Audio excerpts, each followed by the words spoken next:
Bismillahirrahmanirrahim. Assalamualaikum warahmatullahi wabarakatuh. Apa kabar anak-anak semuanya? Apakah kalian sehat semuanya? Dan apakah kalian masih bersemangat? Alhamdulillah kalau begitu. Kalau anak-anak semuanya sehat semuanya dan masih bersemangat. Sebelum kita memulai pertemuan kita hari ini, mari kita membaca basmalah bersama-sama. Bismillahirrahmanirrahim. Dan pada pertemuan hari ini kita akan membahas tentang surat Al-Ma'un. Apakah anak-anak semuanya sudah tahu bagaimana bacaan surat Al-Ma'un? Kalau begitu, mari kita membaca surat Al-Ma'un bersama-sama.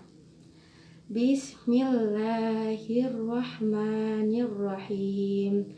Ara'aital ladzi yukadzibu biddin fadzalikal ladzi yad'ul yatim wa la yakhuddu 'ala ta'amil miskin fawailul lil musallin alladzina hum 'an shalatihim sahun alladzina hum yura'un wa yamna'unal ma'un.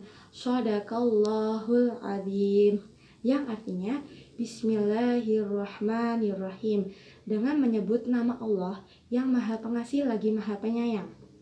Ara'aital ladzi yukadzibu biddin. Tahukah kamu orang yang mendustakan agama? Fadzalikal ladzi yad'ul yatim. Mereka itulah orang-orang yang menghardik anak yatim. Wala yakhuddu 'ala ta'amil miskin, dan tidak mau memberi makan kepada orang miskin. Fawailul lil musallin, dan celakalah orang yang salat. Alladzina hum an shalatihim sahun, yaitu orang-orang yang salat tetapi lalai terhadapnya. Alladzina hum yura'un, dan juga orang yang riya. Wa yamna'unal ma'un, dan enggan memberikan bantuan.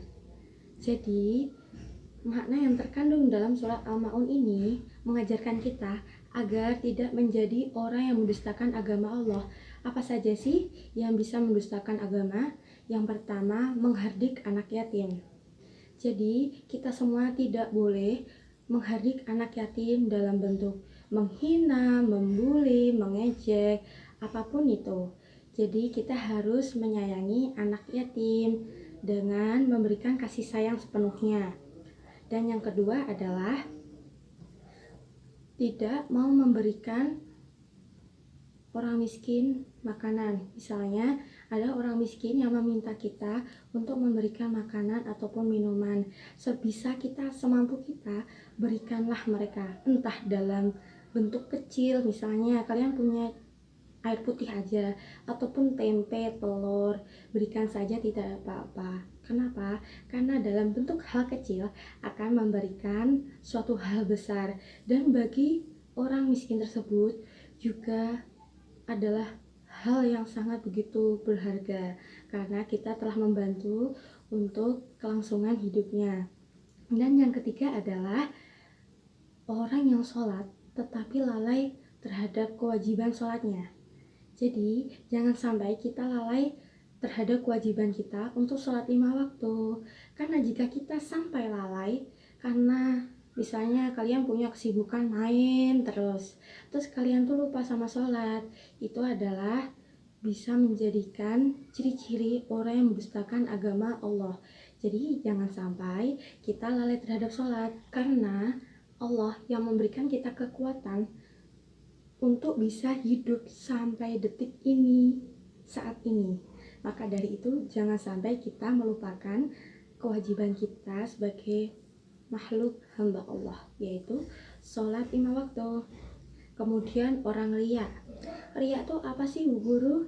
Riya itu adalah orang yang melakukan suatu kebaikan hanya ingin dipuji ataupun agar dilihat oleh orang lain.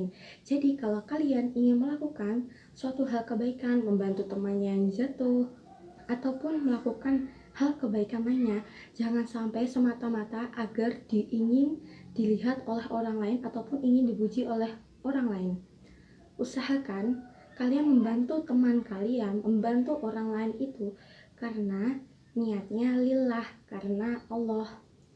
Dan yang terakhir adalah enggan membantu orang lain. Jadi selama kita bisa membantu teman kita, saudara kita, orang yang membutuhkan bantuan kita, berilah bantuan kepada mereka. Karena semua apa yang kita lakukan, walaupun dalam hal bentuk kebaikan yang sangat kecil, akan terdapat ganjaran yang akan diberikan Allah. Tapi jangan semata-mata ingin dilihat oleh orang lain, harus diniatkan karena Allah. Jadi kesimpulannya, jangan sampai kita menjadi orang-orang yang mendustakan agama seperti yang tadi Bu Guru sampaikan. Yang pertama apa? Yang pertama menghardik anak yatim. Dan yang kedua, apa anak-anak? Yang kedua itu adalah dia tidak mau memberikan bantuan kepada orang miskin. Dan yang ketiga adalah mereka lalai terhadap kewajiban sholatnya. Dan yang keempat adalah orang yang riak. Dan kelima adalah orang yang enggan memberikan bantuan kepada orang lain. Jadi jangan sampai kita menjadi 5 contoh yang telah disebutkan dalam amalan tersebut. Karena jika kita sampai termasuk orang dari yang Bu Guru sebutkan 5 tadi itu, berarti kita sama saja telah mendustakan agama Allah. Apakah anak-anak telah paham dengan materi yang telah Bu Guru sampaikan? Baiklah, alhamdulillah jika anak-anak semuanya sudah paham. Semoga ilmu yang kita pelajari hari ini berguna untuk kita semuanya dan untuk kelangsungan hidup kita.